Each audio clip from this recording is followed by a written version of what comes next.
worse, but again, I will try to tell the story at a reasonable pace. I'm also very comfortable being in the dark over here because it is a story about the dark sides of participation.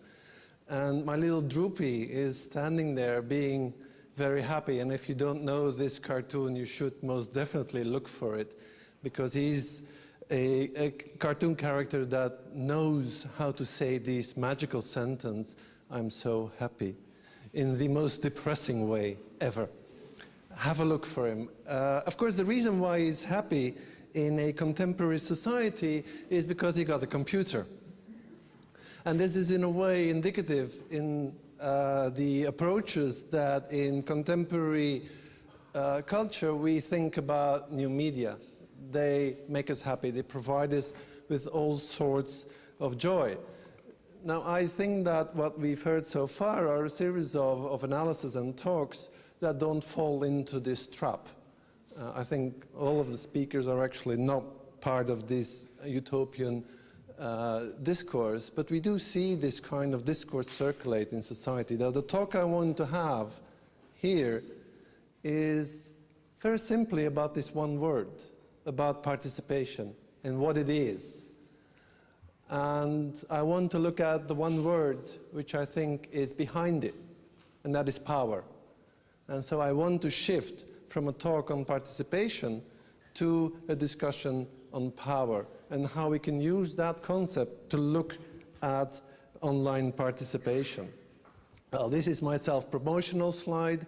I always used to put up the books that I'm talking about at the end of the presentation. I always forgot to show that.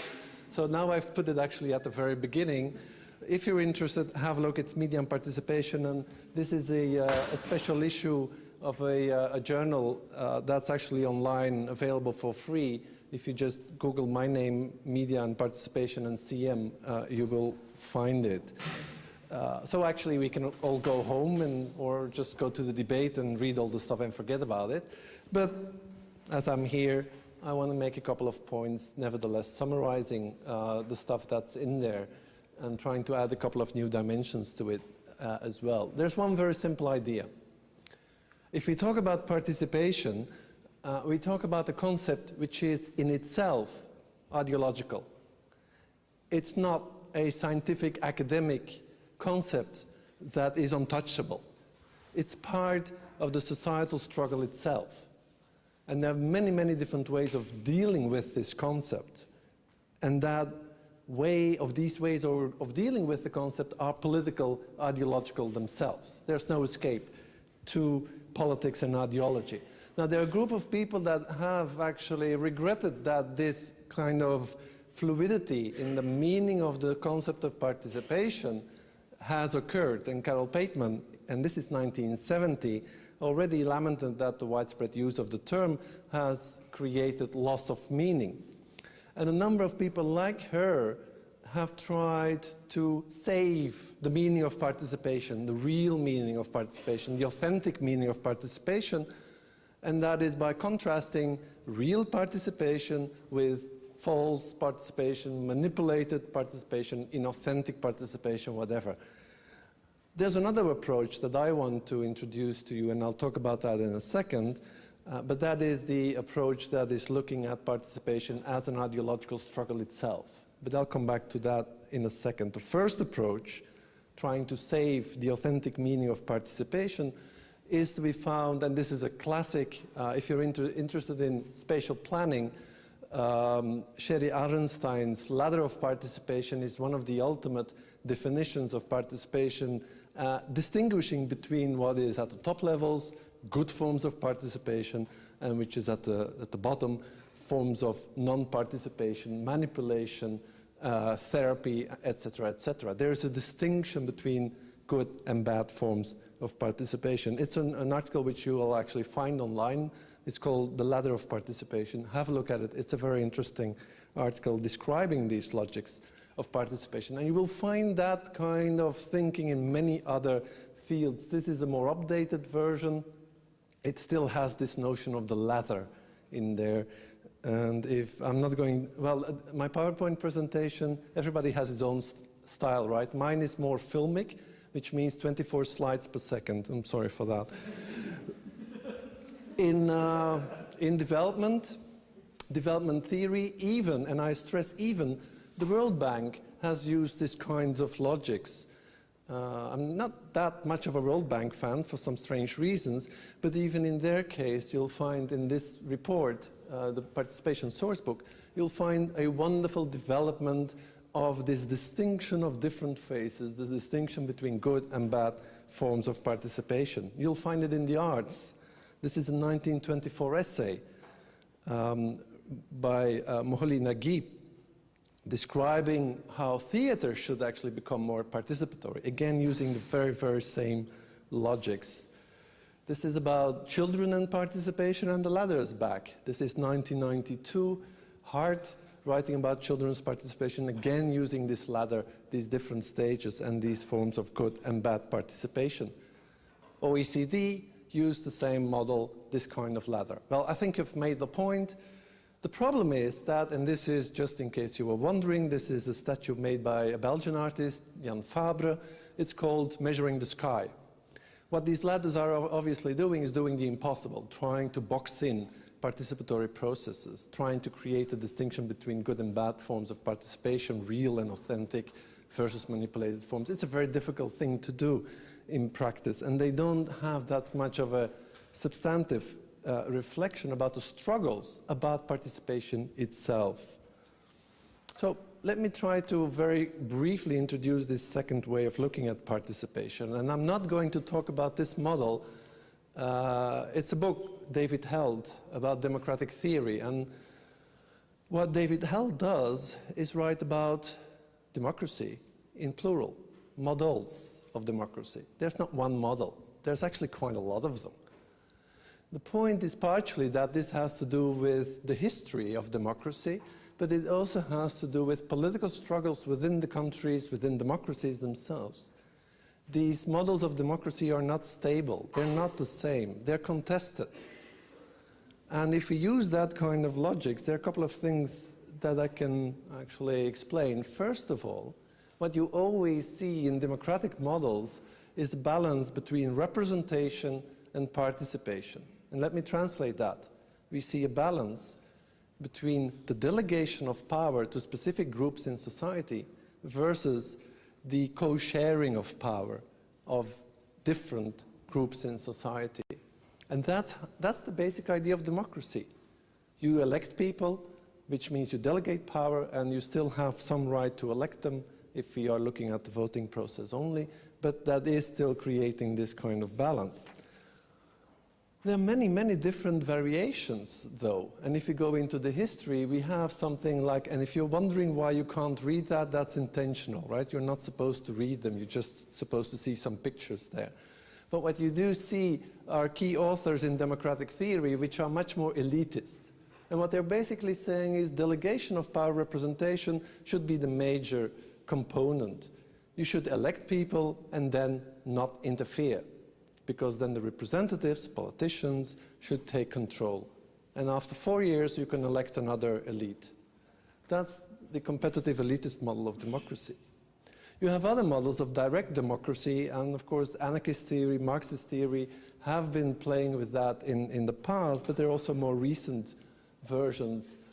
Carol Pateman, McPherson, Habermas, Jürgen Habermas, Chantal Mouffe, they're all authors that have tried to reconfigure this balance between representation and participation, increasing the level of participation, creating forms of what is called participatory democracy. Now, why am I telling you all this? Well, you might be wondering, right? Well, I'd like you to suffer a bit. I'm the last speaker, so hey. I'm evil, I know. The reason I'm telling you this, though, is that this allows us to distinguish between minimalist forms of participation and more maximalist forms of participation. In these elitist models, participation is actually fairly limited, while in these more maximalist versions of participatory democracy, participation becomes actually quite substantive. Now, this is not necessarily something that is part of the past. This is the political struggle of democracy in each of our countries.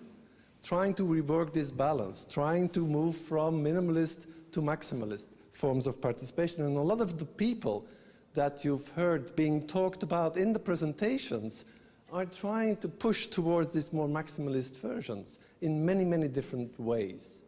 And they're trying to move away from elitist models into these more democratic, participatory models. Now, I've talked about democracy, but just one point, and this is Chantal Mouffe. Again, if you feel like reading, be my guest. But the point she makes is that if you're going to talk about democracy and the political, we shouldn't be talking about parliaments and institutionalized politics only.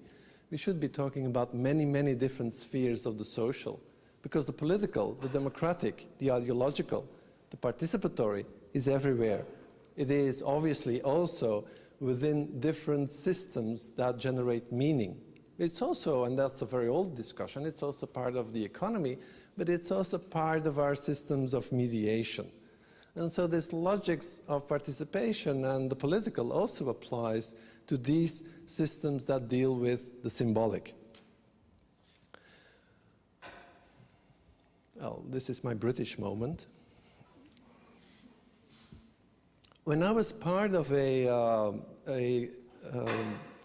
center of expertise dealing with what is called culture participation, I was part of a group that was trying to shift this discussion about democracy to the arts and to thinking about the arts. But what I noticed very quickly was that the definition of participation that was used there was actually this. If you go to a museum and you stand in front of the artwork, you're participating, and the problem is solved. There was no debate about what this was about within that center and within actually a large strand of cultural participation theory. Going to the museum is culture participation.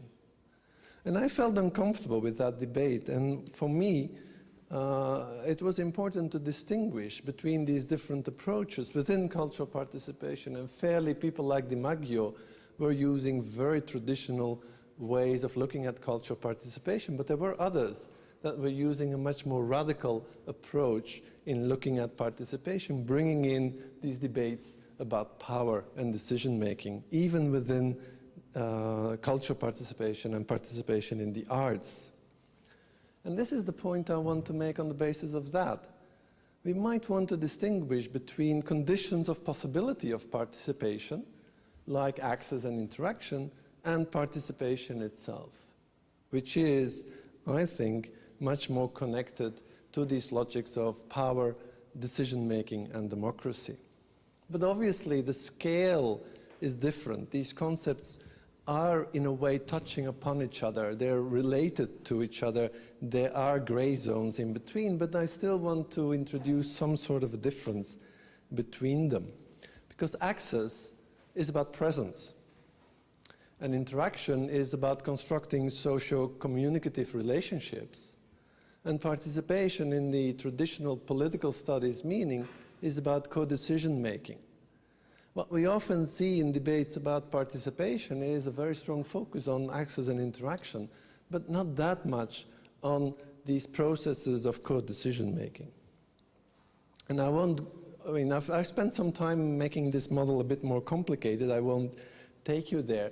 But what we do see is that there are differences between access and interaction and processes of decision making. And even within that area where people make up their minds, where they decide, you'll see differences of more minimalist nature versus more maximalist nature.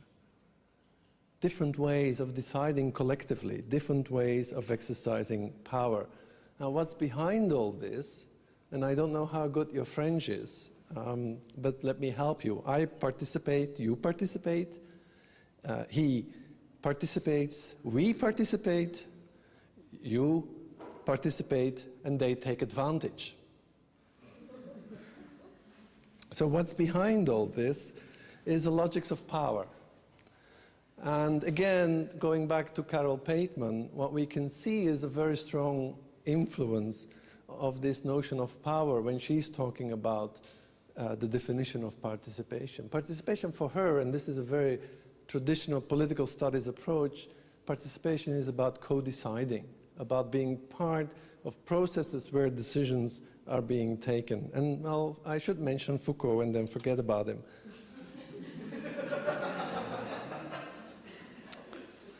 That would take forever, right? I mean, and you don't want to hear me explain what the connections are. But it's a Foucauldian analysis of power. The point is, participation is part of a struggle. It's being pulled into different directions. It's being defined in many different ways, through discourse, but also through practices, through what we do. And that, analyzing that, is absolutely crucial. So if I have one statement to make, the defining element of participation is power. And that is a key concept if we're going to look at participatory processes. Let me try to explain a couple of other things. I think that because of this struggle, the notion of participation itself becomes contingent and fluid. It's not a stable concept. It actually is very different in different social settings. It is always part of very particular processes, localities, and it's very dependent on very different actors. It's actually hardly ever the same. If you start zooming into these specific locations and processes, you see a lot of diversity. And obviously, one of the key elements, what you need, because participation is about taking part, you need several actors. We also often tend to forget these very simple components. It's about different actors, but there should also be some sort of a structural or a potential structural imbalance that is being, power imbalance, that's being readdressed, that is being changed, where people try to make it more balanced. There should not, it's part of a democratic logics, but it's not something which is happening unconsciously. It is something that in political studies approaches, it's done intentionally. It's not that we accidentally have our data being gathered that we are participating. It is something we should do consciously. And there are a couple of authors that have argued for the other position, hence the reason why I'm actually explaining this. And finally, and going slowly towards the end of this list of statements, we should try to avoid thinking participation as the common people winning this struggle. It's actually more about finding a new balance between different types of societal elites, different types of media professionals, for instance, and these many other groups in society. It's not about the elimination of the elite. It is about changing power balances between these different groups. And this slide allows me to mention that there's actually a right not to participate, which we sometimes forget. Participation should be an invitation. People should feel invited to participate and should be able to use the resources to participate. But once it's becoming an obligation, where there is a lot of social pressure, things go horribly wrong. In that sense, it becomes no longer a democratic value. And again, we should be careful with this conflation of access and interaction, because in many cases what that is doing is reducing the emphasis on notions of power, and it's shifting away our attention from these more maximalist versions of participation, where there is a very equal process of decision-making involved. Now, I didn't want to launch the 10 Commandments. That was not my intention. I just wanted to give you a couple of ways that I try to think about participation, and I think it all forces us to deal with the democratic, with the political, with the ideological. But at the same time, we find ourselves, when we are participating ourselves, in this maze. And the question then comes up, who actually built the maze? I'm free to move about, I can participate, I can walk through the maze, but who built the walls? Who decided on the basic conditions in which I am allowed to participate? And we end up with quite a number of problems, and that's the last point I want to make. And I want to flesh out basically 5 sets of problems. And the first one deals with how we define leadership. if you're going to look at participation and look at participatory culture and look at how we deal with these notions of sharing, of co-decision making, we need to look at how we define leadership. Because often in contemporary societies, there is a tendency to go to very traditional ways of defining a leader. There are other models available, but we don't use them. And they've been developed in the 1950s. They're called democratic leadership. And they are very different ways of thinking about leaders that are much more helpful, that are actually about the distribution of responsibility within the demos, that are about the empowerment of the membership, that are aiding the demos in its deliberations. These are forms of democratic leadership. We seem to have difficulties in many cases with moving from traditional forms of leadership to more democratic forms of leadership. A second problem we are facing in the online, but in many other elements of the social, is how to define us, how to define the demos. Are we communities? Are we networks? Are we, and of course that's Negri and Herta, are we part of the multitude? How are we seen? How do we define ourselves? Now, one of the things that I would like to problematize, has actually Jakob already mentioned it. Are we the flock of sheep that in the name of participatory culture all move into the same direction? I may hope not. There's actually a much older version of the same.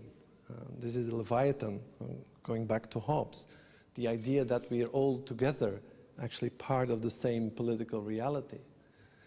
There is obviously a lot of diversity in there, but at the same time, this was the point about conformity that was raised before.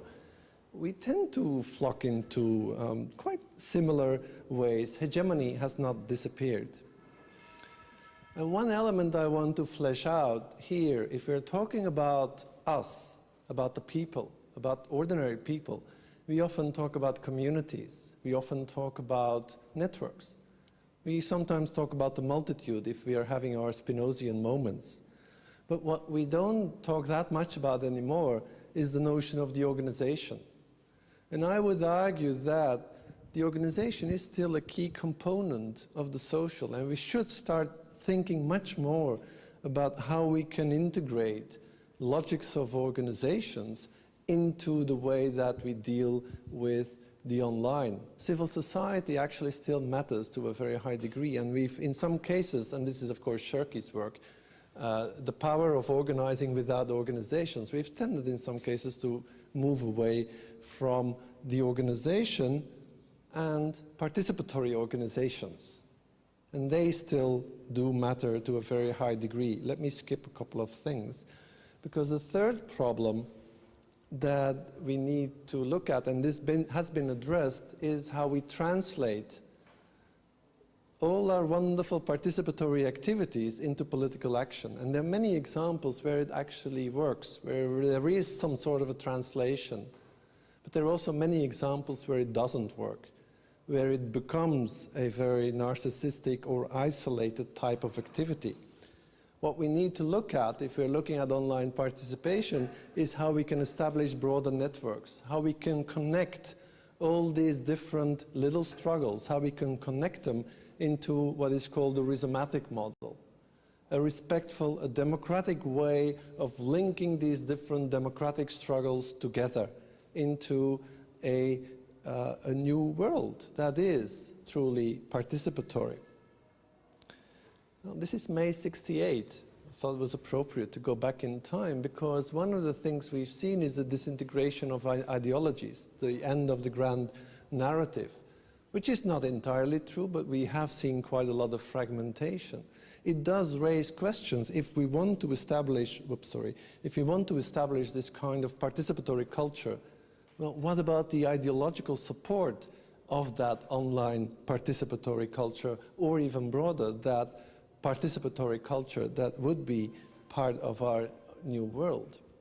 What kind of ideologies do we want to see constructed? There have been attempts to construct these new types of ideologies, these new ways of looking at the world, And the alter globalization movement has been one of the locations where this kind of ideological reconstruction has happened. But I would also argue that that basically has failed.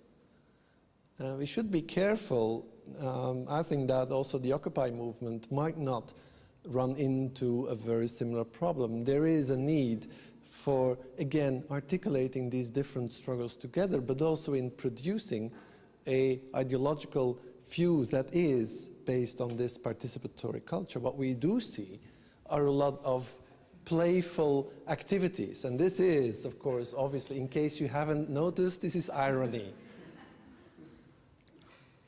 We could all have been there, having fun, but how do you translate that into an ideological project of participatory culture that might transcend individual actions?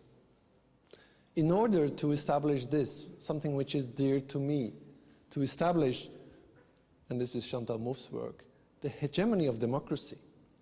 Democracy and participatory culture as a new horizon, moving away from traditional logics of our societal orderings into more deepened democracies. This is the last slide what I wanted to show it to you, because this raises the question of how we are going to deepen our democracies. And Anthony Giddens used a very nice sentence. It was one of the rare nice sentences he ever produced, in my opinion. But he talked about the democratization of democracy.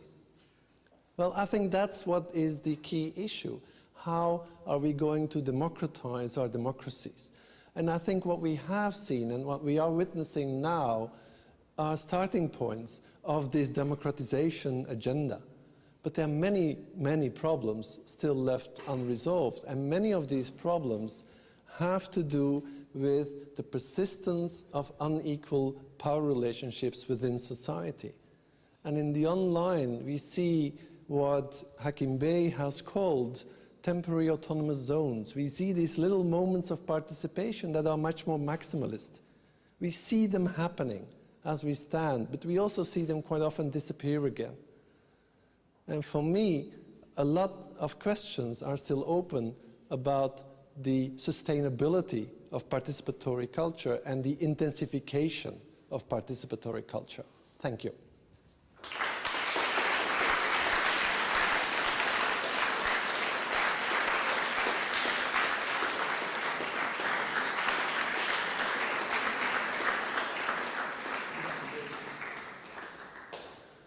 Okay, I'm in the luxurious position that I can be my own MC, master of ceremony. Are there any questions? And if not, then we can have a wonderful debate. I can hardly see you, but... Well, if you insist.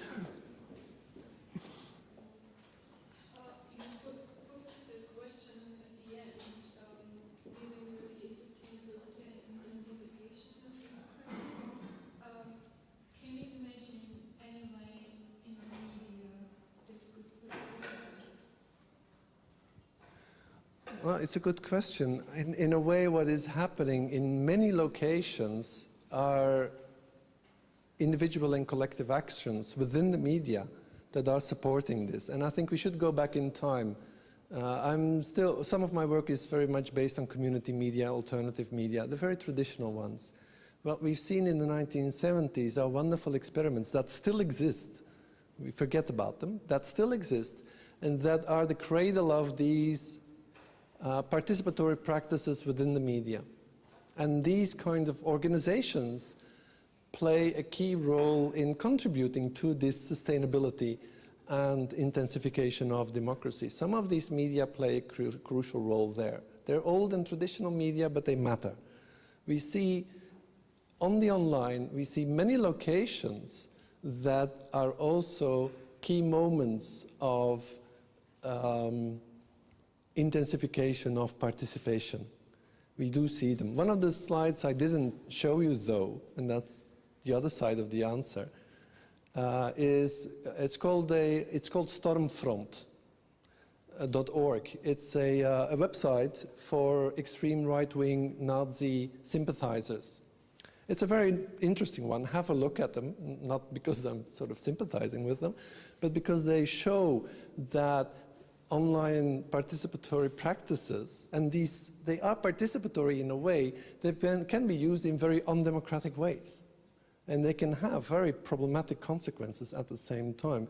We should not assume because the media are participatory that they will actually enhance democracy and participation. What is happening there is that participation is used against participation, democracy against democracy, and these are very problematic sides. So there's no clear answer where the balance is going to go to. It might actually go into a very, very wrong kind of direction. But what you do see are some core moments, places, where we do see media contribute to this intensification of democracy and participation. Yes. Yeah.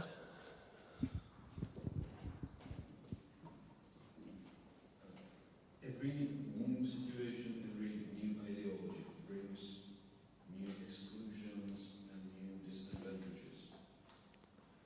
When you are talking about, and I think it's a very good point that there is an ideology of participation, interaction, of intensive communication.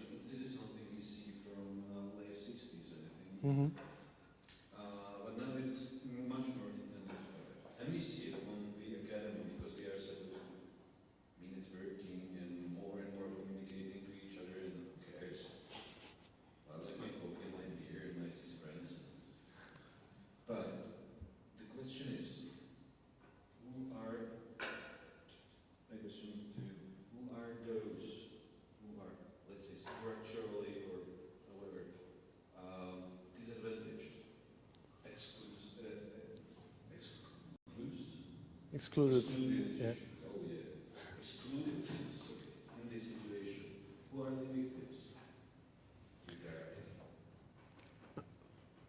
It's a difficult question because in each of these participatory contexts, what you see is people being excluded. To go back to your case study, it's based on on actually subcultural capital, which also produces exclusions, because if you're not part of this community, you might actually end up being on the wrong side.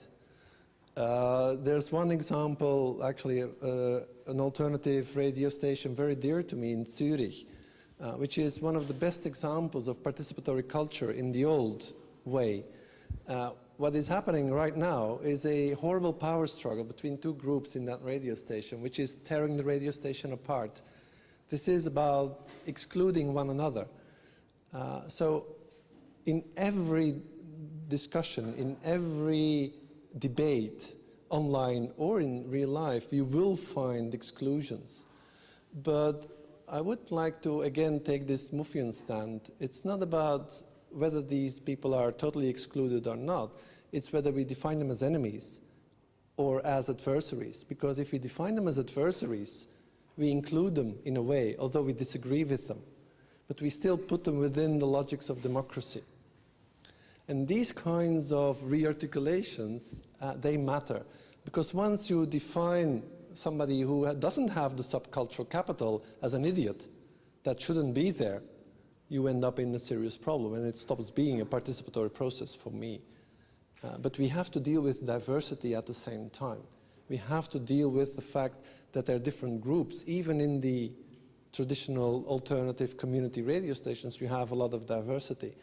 And one of the challenges I think we're still facing is learning how to deal with that diversity within the logics of democracy, within the logics of agonism and not antagonism, to use the jargon.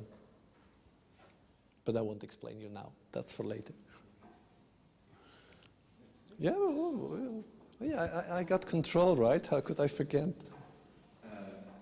What's interesting is that you are talking about democracy, but the question is maybe, is it possible to reduce the discussion just on democracy? Because when you don't define some people like enemies and you include them politically, it still doesn't mean that they're not excluded in more profound ways. Okay. Well, I think the other part of... Not just politically. Nope. Well, there are regions where people are politically equal, Nope. but dying by hunger. Well, I think that a participatory process, and that's sort of, it goes back to what I started with. The participatory process is about equalizing power in differences. It's accepting diversity, it's accepting the adversary, but it's also bringing them in a balanced position, a balanced power position.